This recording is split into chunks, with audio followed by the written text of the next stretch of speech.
emphasize on this news that Nigerians are not immune to this, because Nigerians may feel like, oh, we do not really leverage online learning here in the country that much, so it's not our problem. But it's our problem because we are going to that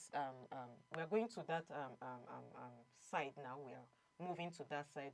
We are going to we are beginning to use more of online learning, especially it may not be popular in public schools, but in private schools we know most of them utilize online learning. So I'll just say it's not a foreign problem. At the end of the day, we should see how we can, and like what NIDA is already doing, they're already warning people. So we should see how we can, everybody should adhere to this. I think this goes out to the public. Everybody should adhere to this. In as much as we are looking at developers of these tools to put set malwares or softwares that are going to, protect our data, we should also do our own bits in trying to protect ourselves as well. It's very disheartening how the same things that makes life easy can become weapons of destruction as well. It's really saddening. And just as you said, this is a whole level of exploitation that is so hard to look away from. Because imagine me getting an email from my bank. Imagine me getting an email from my bank from their real email address. I won't think twice. It's easy to just click, oh, I need to make an update, because it's now an online world, so you have to do things in a fast-paced way. But I'm happy that they're already warning Nigerians, because sometimes we don't even read. How many Nigerians stay to read the terms and conditions when downloading an app, for instance? You just, okay, click, and that's it. So if it's happening here, don't think that we are immune to this. We have to brace up and do what we need to do to protect ourselves. Some people say do not use the same passwords across different platforms. I totally agree, but if you're like me that you cannot always remember, try to change as often as possible.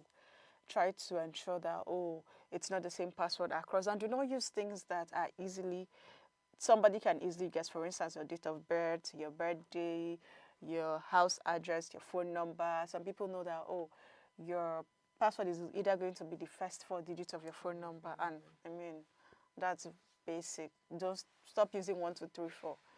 That's why it's easy to guess all our parents' password. Like, it has to be 000 or 1, 2, 3, 4. So this is a call to protect yourself. As much as we are pushing for digital literacy, we are saying, let's all get digitally inclined. There is that room for checking again, for protecting yourself. Do not wait until it happens to you for you to safeguard yourself. So limit the kind of data you send out. Just yesterday, I was going to do something, and they asked me to provide some details, your address, and I provided something very vague, and then they said, no, your house address, the number. I said, hey, are these people kidnappers? That's how I just uninstalled the app. So there's some information that you see from random applications. Maybe it's an application that's been advertised and you feel like, I need to key into this. But then they start getting really personal. They're asking you, what's your BVN? For God's sake, why? Please, let's just filter things. But let's move on to the next story now. ASUU protests sweep campuses ahead of government talks. Lecturers across Nigerian universities have staged coordinated protest today, 2 days before a crucial meeting with the federal government in Abuja.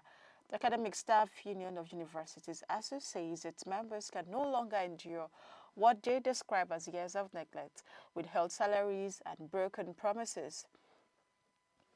From Obafemi Awolowo University in Ile-Ife, Universities of Maiduguri, Federal University of Technology, Akure, Plateau State University, UNICAL, Abia State University, Usmanu Danfodio University of Sokoto, and several others, lecturers have now marched with placards chanting solidarity songs and warning that another nationwide strike may be imminent. The demands are in uniform: implementation of the 2009 ASUU Evigen Agreement, release of 3.5 months of withheld salaries, payment of outstanding arrears, revitalization of universities, and adoption of the union's preferred payments platform, UTAS, in place of the government's IPPIS system. at Obafemi Awolowo University, ASUU chairperson Professor Tony Odiwe accused the government of deliberately stalling on the renegotiation report submitted earlier this year.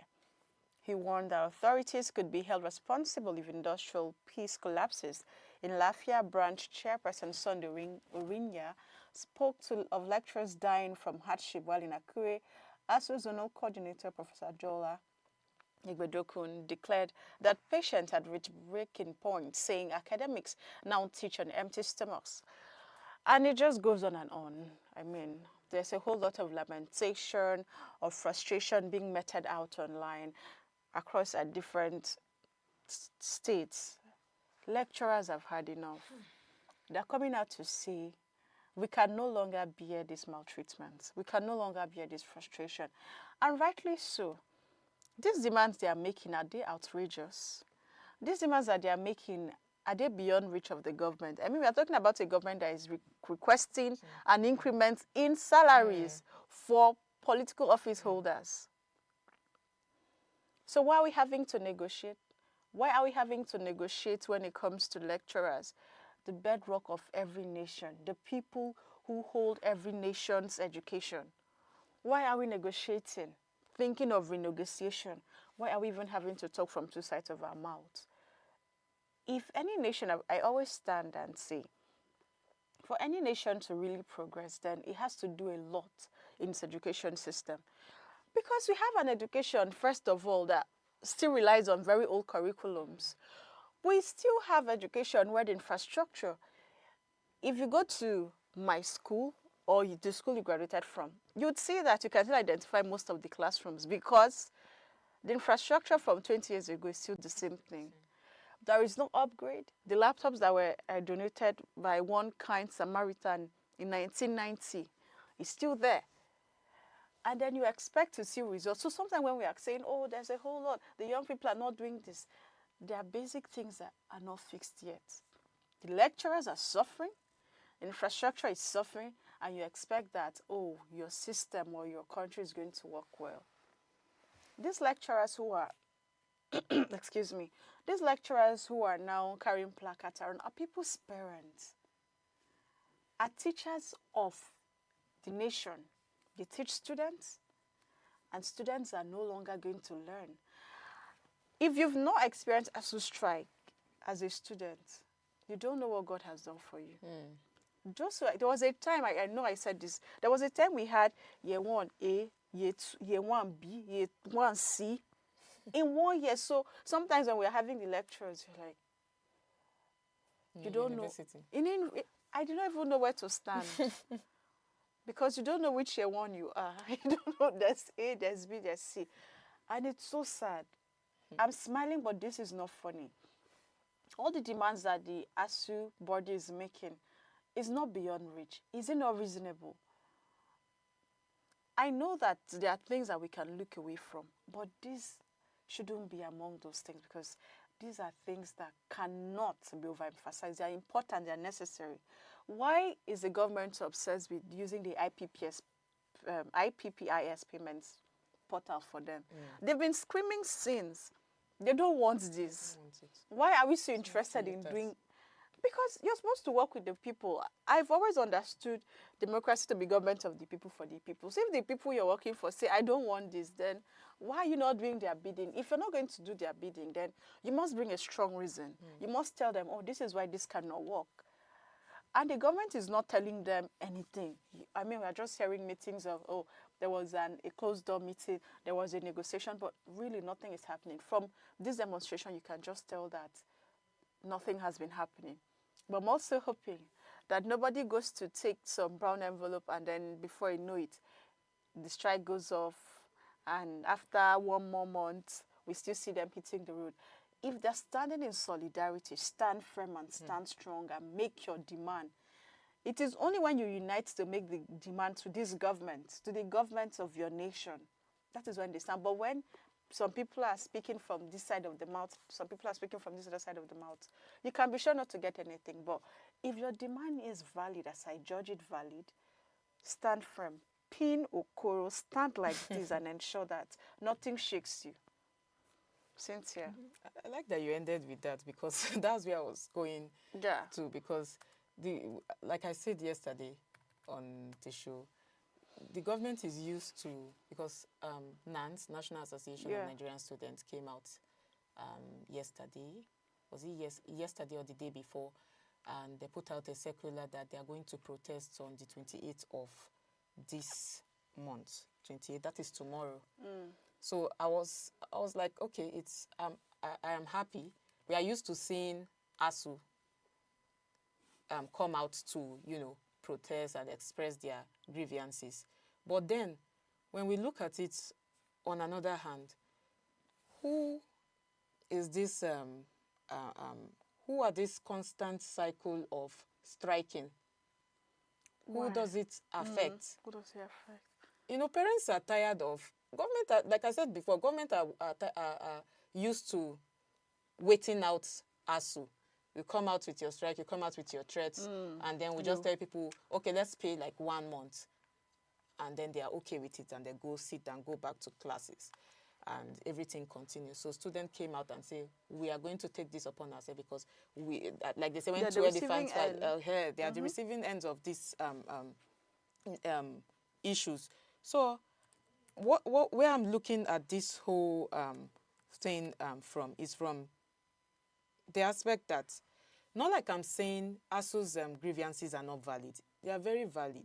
But the constant cycle of strike, I think it has eroded that value in our educational system. It has devalued our educational system completely. But what would you have them do? Should they not strike? How then do they send the message across to the government? There are different. This is a constant battle. This has been on since 1999. And if this way is not working, then there should be other ways. Because parents are tired. Parents are tired. Every day your child is at home. Every day. For those that do not have money to send their children to private schools, some people are aging. I remember when ASUU striked in 2020, I sat at home. I cried. I even fell ill. I took ill because I was thinking I wasn't going to, graduate from the university as at the time I want to graduate. Because this is me looking at 30, and then I am there sitting at home. So it was like, am I going to get to 30 and I'm not going to? Because as at that time, the strike was indefinite. That was how it was tagged. So I was like, if it's indefinite, that means this thing is going to carry on for like up to 5 years. It's going to carry on for like up to how many years? So a whole lot of things came to mind. So I'm just looking at that side of, some of our parents cannot afford this. If this constant methods, continues, there is, like I said, I understand their stance.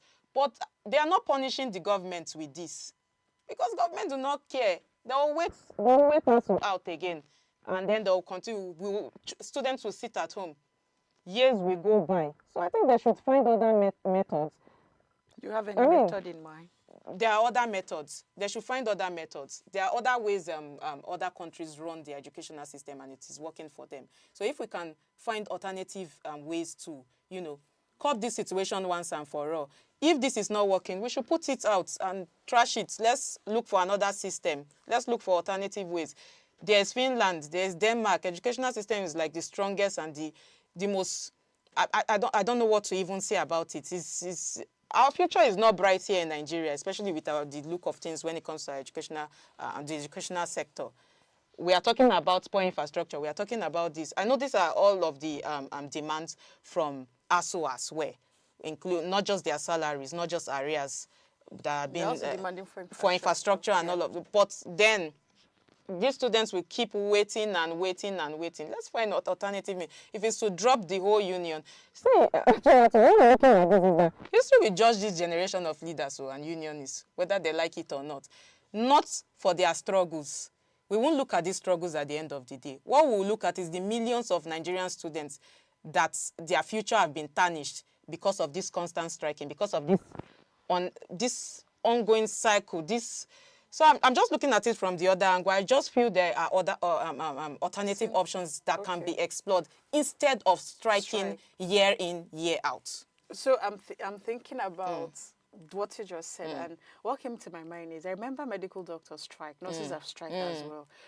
it's as though the only language our government understands is strike. It's because strike. they do not.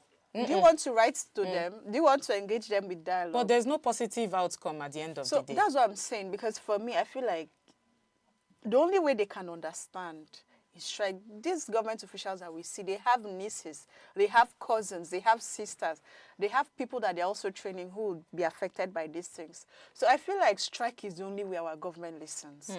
Because when the hospitals go on strike, when medical doctors go on strike, I remember how one time my mom was so disturbed.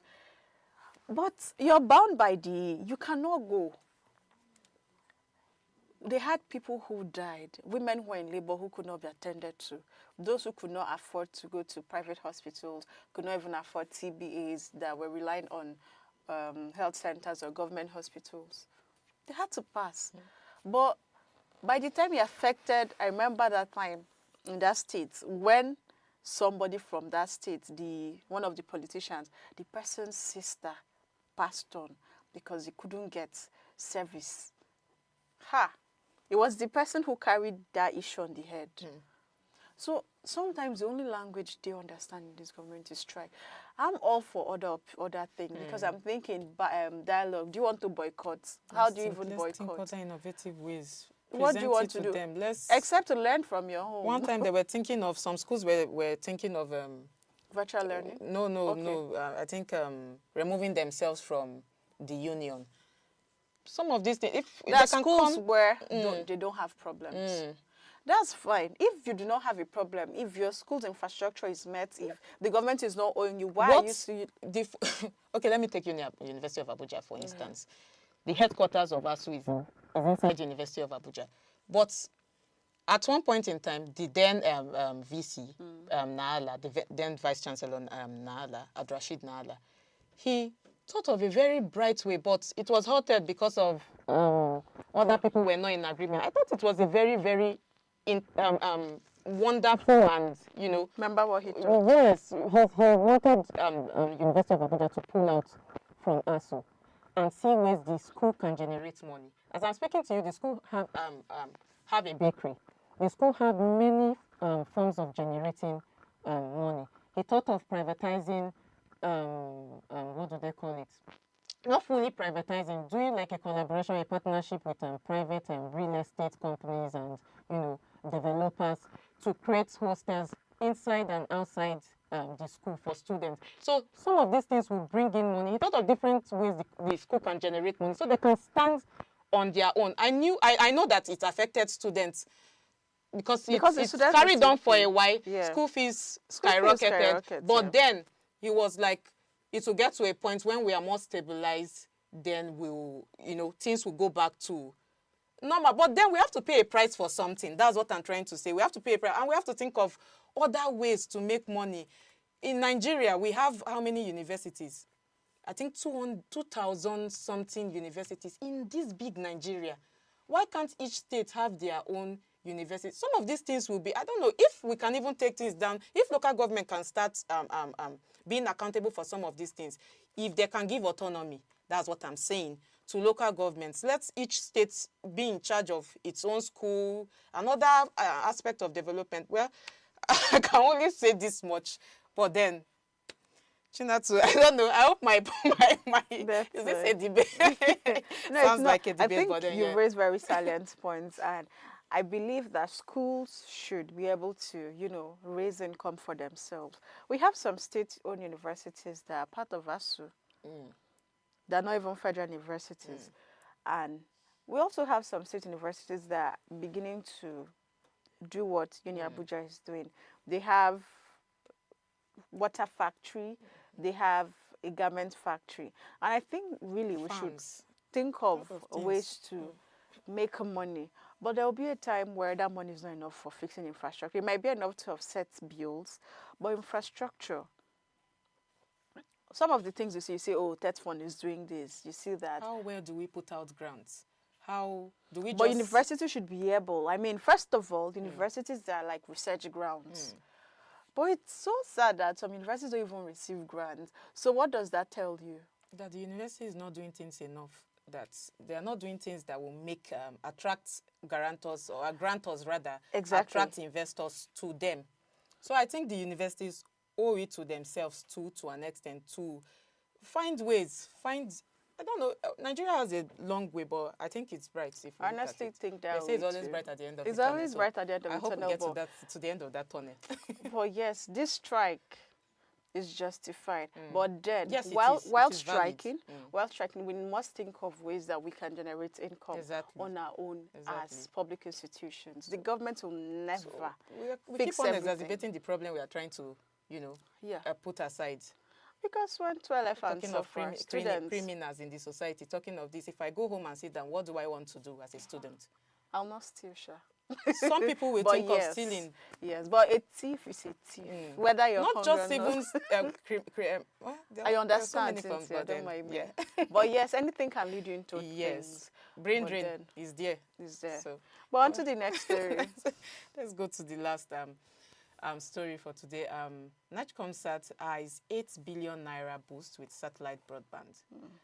Nigeria's satellite broadband sector may be on the verge of a breakthrough as fresh calls are being made for bold reforms to unlock the potential of the nation's communication satellite company, NIGCOMSAT. Despite soaring broadband demand, with national penetration rising from 35% last year to 75%, NIGCOMSAT is still running at just 7% of its capacity, leaving over 90% untapped. At the roundtable meeting in Lagos, industry stakeholders urged the federal government to reposition NIGCOMSAT as a commercial platform, not a bureaucratic agency. They recommended that all government ministries and agencies be directed to source broadband from the company, a move they say will strengthen Nigeria's local content policy, reduce dependence on foreign providers like Starlink, and unlock new revenue streams. NIGCOMSAT Managing Director Jane Egerton Idehen says the company has the infrastructure to generate up to 8 billion naira within 3 years. She cited the success of Project 774, which saw broadband delivered to 45 local government secretariats in just 2 months, a feat traditional fiber providers could not match. Egerton Idehen stressed that NIGCOMSAT's role is not to compete with consumer internet providers, but to serve as a backbone for partners and resellers nationwide. She pointed to Egypt's NALSAT and Nigeria LNG as examples of state-owned enterprises that are both profitable and impactful, describing NIGCOMSAT's targets as modest in comparison.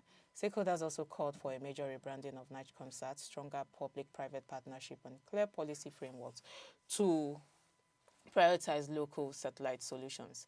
Egerton Idehen, in a rallying call to partners, said, "This is the next chapter for NIGCOMSAT.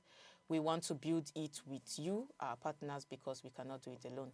If Nigeria acts decisively, experts believe NIGCOMSAT could redefine the country's digital infrastructure, expand connectivity to underserved areas, and establish itself as a regional leader in satellite broadband. I think this is the best story for today. Yes, I'll give it to. I think this is the best story for today. This is NIGCOMSAT are on a verge of breakthrough. That's if only the answer to their call, and this is something we need. I was looking at. I was reading up African news.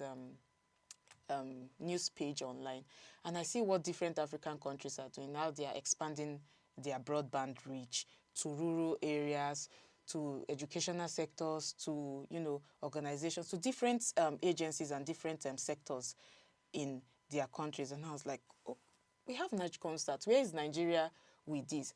I know we depend on foreign aids for your connectivity. We mostly depend on cables every day, and we know what vandalism and all of these things are what plagues us when it comes to these cables we depend on. But then there's satellites, and we always talk about inclusivity. How is it going to reach people in the rural areas? That's why we have satellites. But then we are not leveraging what we have in Nigeria. And it pains me a lot when I see things like this, when I see that we have things that we cannot utilize. for long, NIGCOMSAT is complaining there that there have been so many bureaucratic play, or they have taken them mostly as just a government-owned organization. But it should be more than that. A government-owned organization is for the people. So when you do things that do not affect or do not touch the people's life positively, then why is it there? It's not for the people at the end of the day. So I like what they are doing. They had a round table meeting in Lagos, and I want to see how they can strengthen this policy. Like we always say, it shouldn't just be paperwork. It shouldn't just be talk. We want to see how broadband, satellite can touch every part of Nigeria, not just urban areas we are looking at now. That's like I said before, that's the good thing with satellite. Let it touch every other parts of Nigeria. And what's her name? The managing director, Jane Egerton, says that the infrastructure can generate up to 8 billion naira within years. I think this success, she even cited some successes. I think it's not wrong. If there is if this kind of broadband can be delivered in our 774 local government, because she says it wants to be, even if it can just touch 100 and something local government, maybe 145 local governments in Nigeria, I think we'll be Nigeria will enjoy connection. Nigeria will enjoy. It's going to touch businesses. It's going to touch every other aspect of our livelihood. So this is way to go. Exactly, this is where to go. I like the way you've rightly put it, but because time is no longer on our side, let's quickly wrap up with the headlines we brought your way. FG unveils portal to tackle housing estate fraud. We also brought you news that ASUU protests sweep campuses ahead of government talks. You also heard that hackers are now exploiting Google Classroom in global phishing campaign. And lastly, NIGCOMSAT eyes 8 billion naira boost with satellite broadband push. Don't go anywhere. We'll be back for the discussion segment.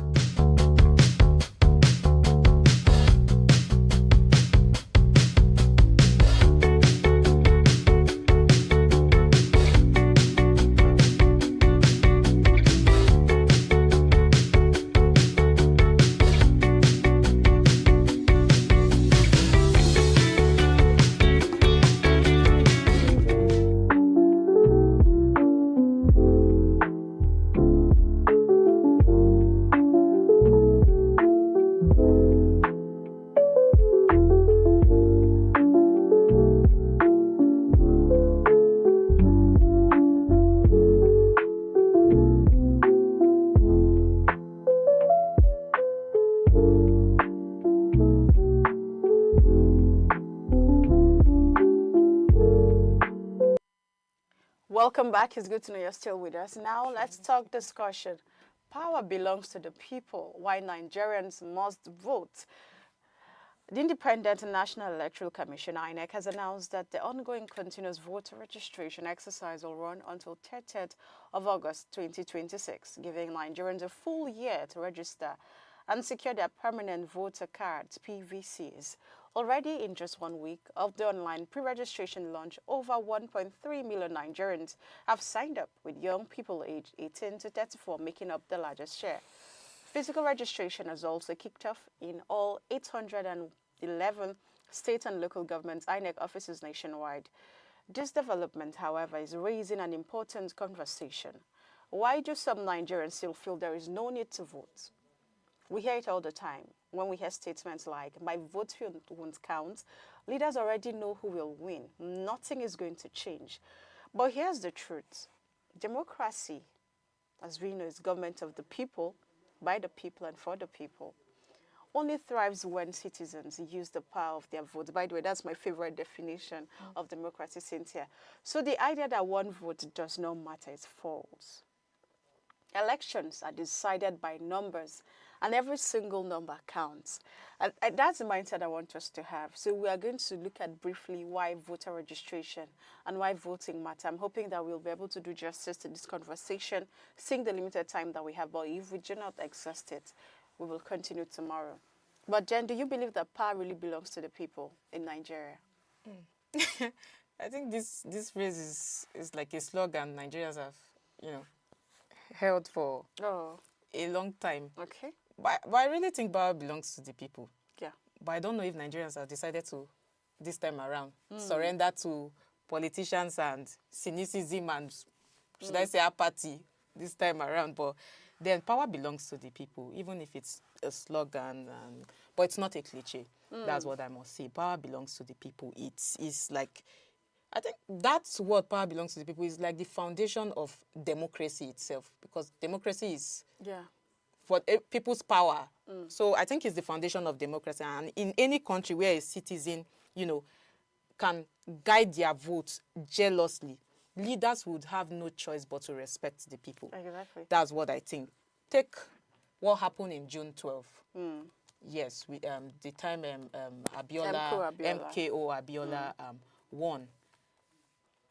We saw, even if they said the military truncated the election and whatnot, but we can gladly give that time.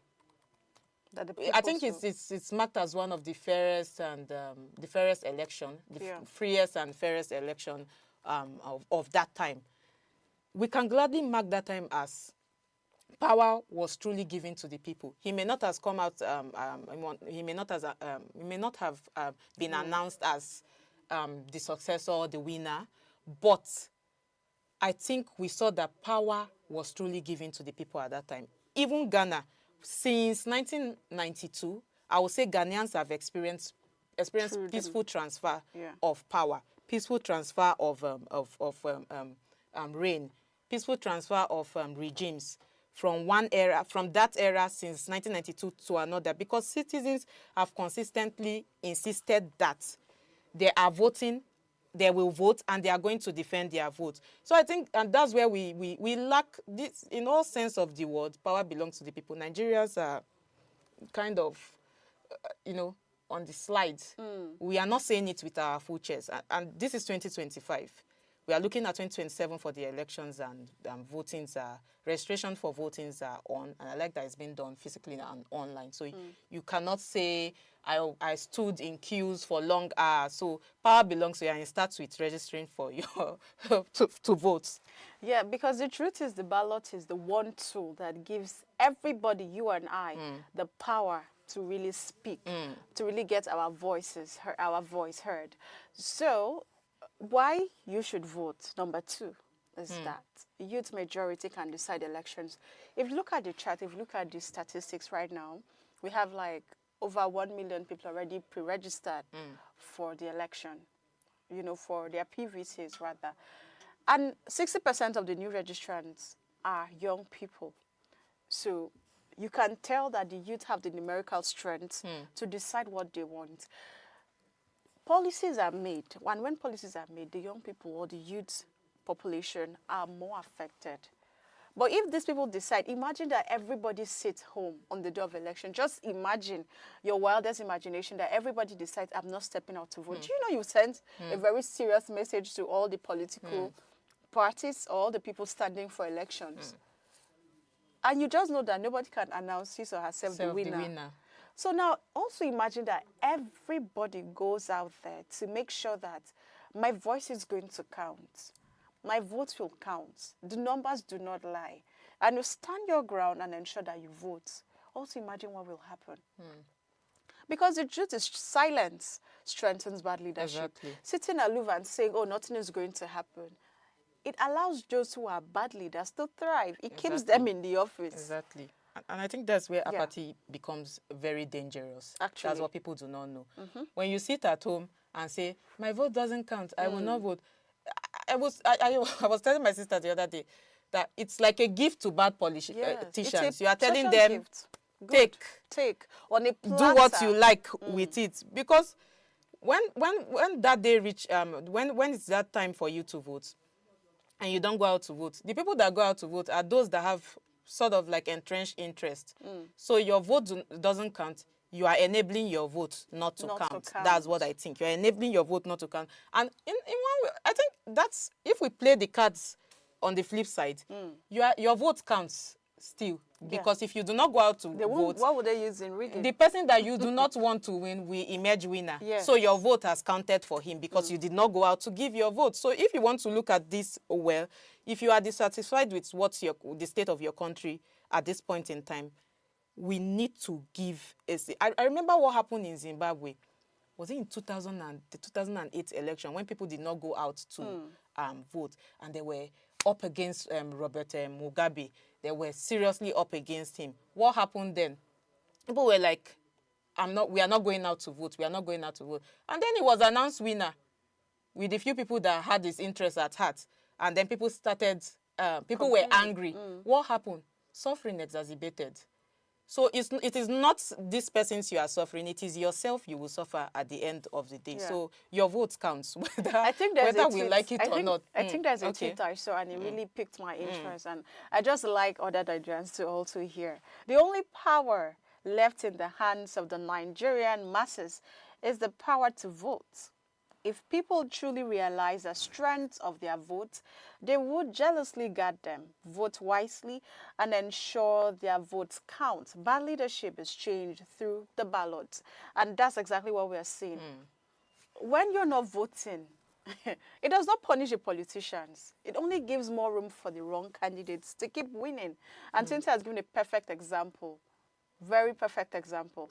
So the truth is, whether we like it or not, the only way to let your voice or your choice stand or count is when you go out to vote. Because people, I know we are going to complain about rigging, but you know that if you decide not to vote, there'll be nothing to even rig with. We think it's about the numbers most of the time. It's about intentions. It's about what are your intents? What do you want to, how do you want to see Nigeria? Do you want to see a transformed Nigeria? Do you want to see a changed Nigeria? Or we want to remain where we are? So we must begin to ask ourselves those questions, because voting alone will not fix Nigeria, yes. But there is no single election, if we look at it, that will end corruption, insecurity, or poverty just like that, if we do not come out to vote. Voting is, like I said, is democracy, the essence of democracy itself. It is the foundation which all the change we are seeking for rest upon. So we must take this into our own hands. All of us are accountable. If Nigeria perishes tomorrow, we will be held accountable for this. So I just feel like we should come out, vote. Don't give these bad politicians incentives for legitimacy. This is not the right time. Cynthia, I just like to point out that we right now are victims of decisions the other people made. I hope you understand that the reason why we are suffering right now is because of other people's decision. People who voted and those who did not vote, we are now having to endure or face whatever it is. So now imagine you telling yourself that I am going to register, I'm going to vote. The truth is, it may not perform magic instantly. It will not fix all of Nigeria's problems overnight. But trust me, you can count on that as a foundation upon which you can hold on to accountability and good governance. So do not harm yourself by sitting in and saying, no, they already know who they go vote. They already know who go win. Nigeria. If that's the case, they won't be having this sleepless night. They won't be running campaigns here and there. They won't be releasing all the funds they release to make campaigns and make faces and endorse people. Nah, it is because your vote actually counts. But let's quickly look at the way forward with the short time that we have. The first thing you need to do as a citizen of Nigeria who wants the best for this country is to register early. Don't say, I'll wait till next year. Register early. Avoid the last minute rush by all means. Okay. And we must encourage friends and family. Don't sit at home and say, my brother, my sister, my mother don't want to come out and, register to get their PVCs. They don't want to vote. They do not care. After all, who has won has won. Or when the vote has not even, the re-election has not started. So we must try to encourage our friends, try to encourage our family members, because whatever they do will weaken your own vote as well. Yes. You heard Cynthia. Another thing that we must also do is that we have to refuse to be discouraged by voter apathy and cynicism.